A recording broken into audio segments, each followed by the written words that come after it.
Ezekiel Kralin wrote, "When they last came over, Flacco didn't seem to mind the box having vanished.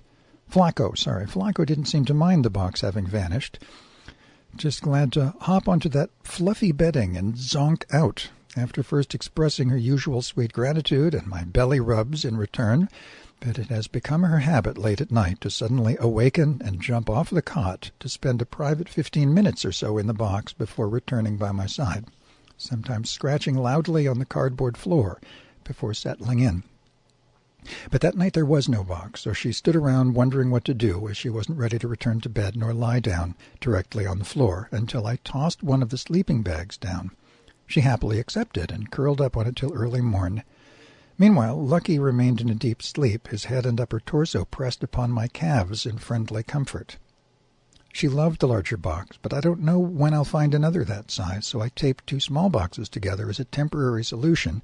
See attachment. I imagine she'll appreciate the extra depth, like a burrow that will give her a sense of seclusion while peering out at the world.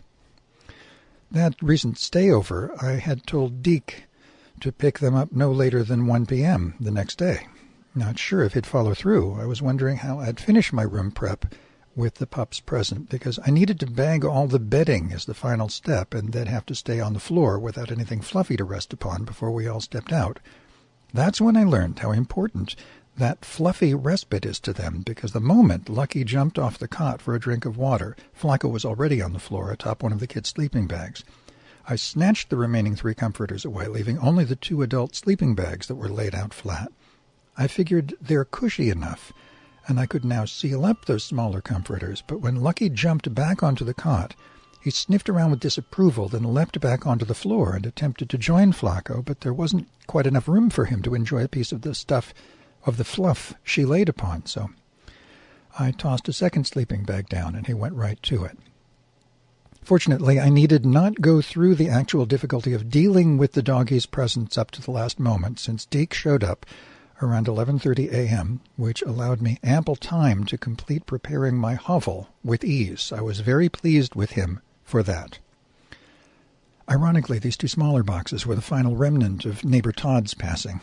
They came from a stack of cardboard flats left by his door for packing away his material possessions, a veritable cornucopia of movie DVDs and music CDs, plus paperback and hardcover books, intriguing board games, an amazing assortment of tarot card decks, and enough sex toys for a platoon. They could fill a small warehouse. I don't know how he fit all that junk in one tiny room smaller than mine. They clogged up half the back porch all the way to the ceiling for several weeks. Now nothing of his remains. No evidence that he ever existed in the first place.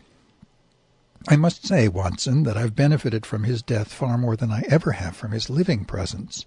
No more of his nasty glances and gossip against me. No more of his hogging up the WC, and no more having to set one's bare feet on the restroom's icy linoleum floor. Yes, that last part, which annoyance I have told you about previously, though it was some time ago and you may have forgotten. Some years back, the building manager had gifted us who share that bathroom with a fluffy throw rug, a small but welcome comfort that gave a homey touch to the space. However, someone had smeared a bit of human feces onto it, so the manager promptly removed the rug. Could have been some homeless person who sneaked into our building, but I suspected Todd had thought it was my contribution, thus resented the rug by committing that heinous act. A few months later, the manager tried again with another rug, but the same disgusting result put an end to having any throw rug in our humble toilet. Now, just a week ago, a new rug has appeared in the communal lavatory. I chuckled to myself about that.